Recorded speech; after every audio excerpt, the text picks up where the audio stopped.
नमस्कार, मैं अंकित पटेल आप लोग का स्वागत करता हूं हमारे इस यूट्यूब चैनल पर रेसो 247। आज हम लोग बात करने वाले हैं शैव धर्म और वैष्णव धर्म की, जो कि लूसन की पुस्तक से होगी। तो इसे हम लोग समझते हैं, लाइन बाय लाइन एक्सप्लेन करेंगे इस चीज को।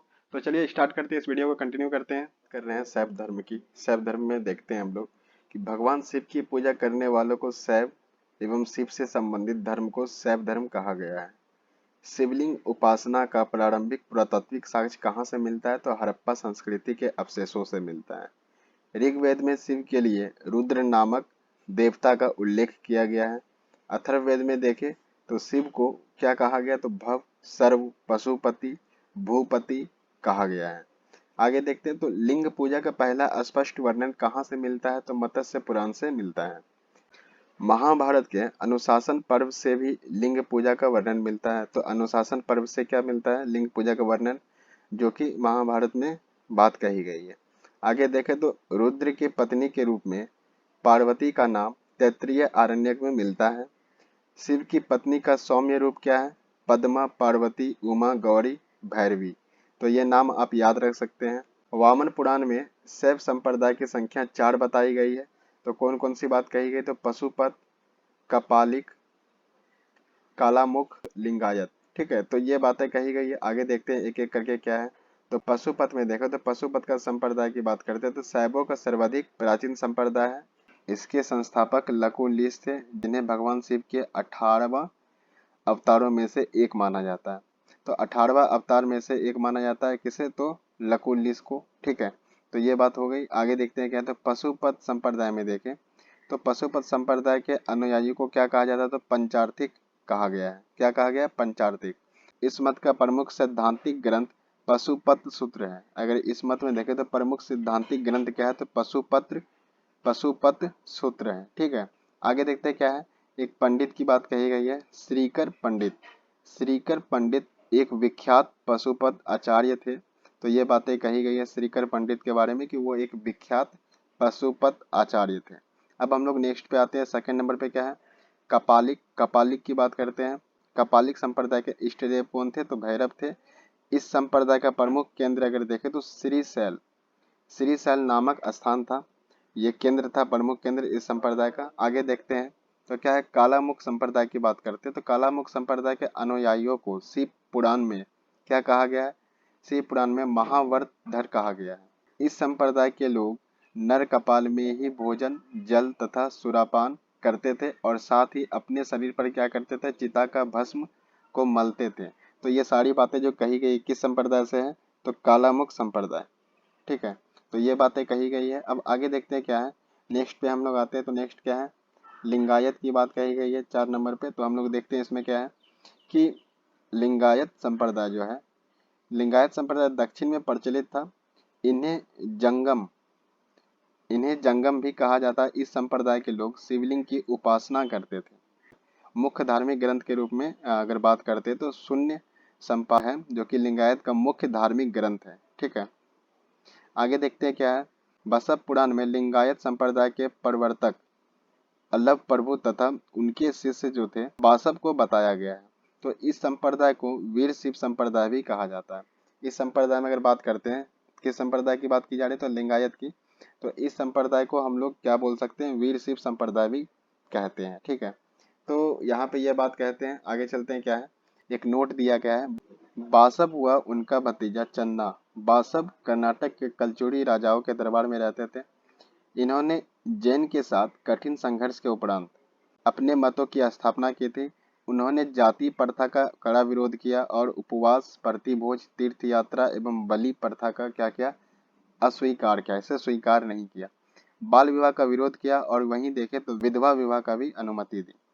अगर यहाँ पे देखें तो बाल विवाह का विरोध हुआ और उसके साथ ही साथ विधवा विवाह की अनुमति दी। ठीक है, तो ये सारी बातें कही गई थी बासव से संबंधित। तो हम लोग आगे देखें तो क्या बात है कि 10वीं शताब्दी में मत्स्येंद्र नाथ ने नाथ संप्रदाय की स्थापना की। इस संप्रदाय का व्यापक प्रचार प्रसार बाबा गौड़क के समय में हुआ था। गौड़कनाथ ने वर्ण व्यवस्था तथा ब्राह्मणों के विशेषाधिकारों की आलोचना की है। यहाँ पे देख सकते हैं कि उन्होंने आलोचना की है। अगर क्वेश्चन बने गोरखनाथ ने किस बात की आलोचना की है? तो वर्ण व्यवस्था तथा ब्राह्मणों के विशेषाधिकारों की आलोचना की है। अब आगे बात करते हैं, तो उनके द्वारा प्रतिपादित सिद्धांत को तंत्र कहा जाता है। क्या कहा जाता है? तो तंत्र कहा जाता है। अगर इसकी सदस्यता की बात करते हैं तो इसकी सदस्यता बिना जाति भेद सबके लिए खुले हुए थे, मतलब किसी भी तरह की यहाँ पे जाति भेदभाव नहीं थी।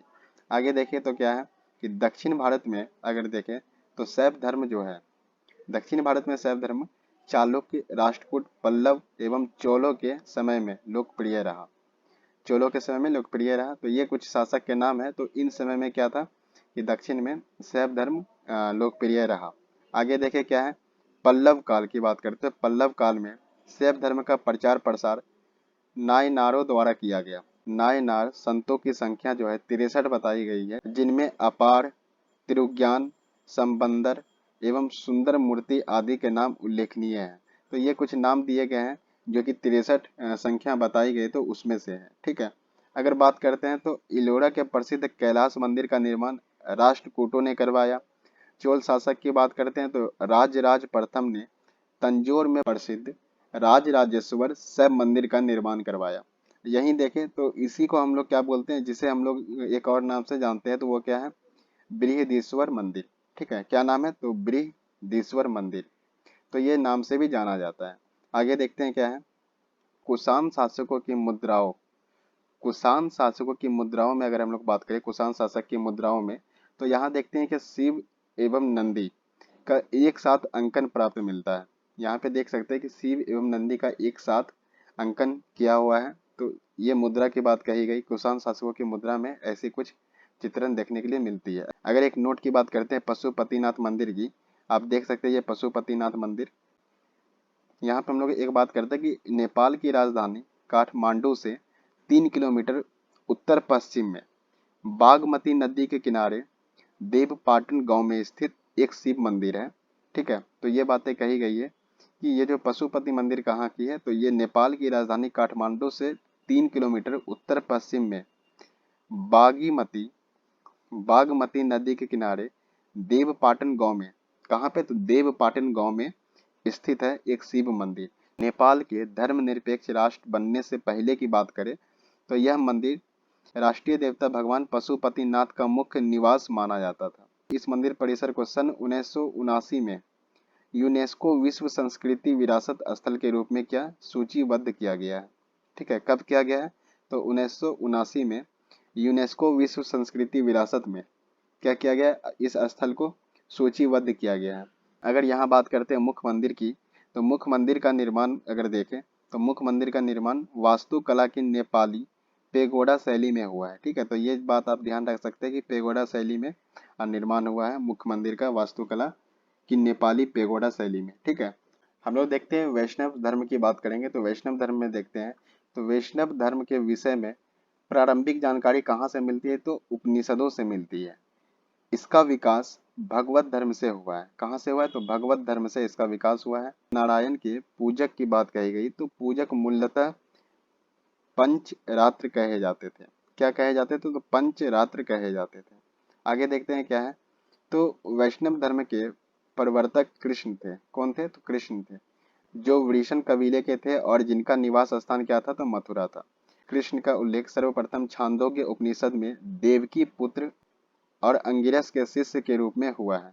वासुदेव कृष्ण का सबसे प्रारंभिक अभिलेख की बात करते हैं, अभिलेखीय उल्लेख की बात करते हैं, तो ये कहाँ से प्राप्त होता है? तो वेशनगर स्तंभ अभिलेख से प्राप्त होता है। आगे बात करते हैं क्या है, तो विष्णु के 10 अवतारों का उल्लेख मत्स्य पुराण में मिलता है। 10 अवतार इस प्रकार है, मत्स्य, कुरम, वराह, नृसिंह, वामन, परशुराम, राम, बलराम, बुद्ध और कलिक। तो ये 10 अवतार की बात कही गई है विष्णु की। तो हम लोग देखते हैं कि गुप्त काल में विष्णु का वराह अवतार सर्वाधिक प्रसिद्ध है।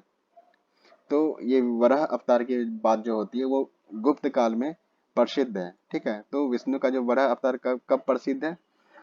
तो हम लोग बात कर सकते हैं विष्णु काल का वराह अवतार सर्वाधिक प्रसिद्ध कब है? तो गुप्त काल में। ठीक है, तो ये बातें कही गई। आगे देखे क्या है, तो वैष्णव धर्म में ईश्वर को प्राप्त करने के लिए सर्वाधिक महत्व भक्ति को दिया गया है। अगर एक नोट में देखें तो भगवान विष्णु के सुदर्शन चक्र में 6 तिल्लियां हैं। ठीक है, अगर भगवान विष्णु के सुदर्शन चक्र में देखते हैं तो उसमें 6 तिल्लियां हैं, 6 तिल्लियां की बात कही गई है। अब यहाँ पे देखें प्रमुख संप्रदाय, उनका मत और आचार्य की बात करते हैं। तो वैष्णव संप्रदाय की बात करते हैं, ब्रह्म संप्रदाय, रुद्र संप्रदाय और सनक संप्रदाय की बात करते हैं। तो यहाँ पे देख सकते हैं क्या क्या है, तो इनके मत की बात करते हैं। अगर यहाँ पे देखें वैष्णव संप्रदाय के मत की बात, तो क्या है, विशिष्टाद्वैत। अगर वहीं देखें ब्रह्म संप्रदाय की, तो द्वैत, ठीक है। और रुद्र संप्रदाय की बात करते हैं तो इनका मत है शुद्धाद्वैत। सनक संप्रदाय की बात करते हैं तो क्या है, द्वैताद्वैत, ठीक है। तो ये बात आप ध्यान रख सकते हैं, ये मत यहाँ पे दिया गया है संप्रदाय के अकॉर्डिंग।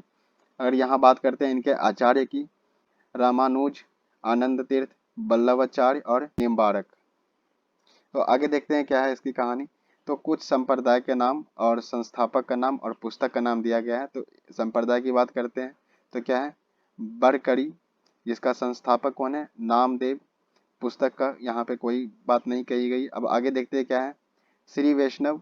तो इसमें देखते हैं रामानुज, जो कि पुस्तक का नाम क्या है, ब्रह्म सूत्र। अगर आगे देखते हैं परमार्थ, तो इसका जो संस्थापक है, इसके संस्थापक कौन है, रामदास। और पुस्तक क्या है, दासबोध।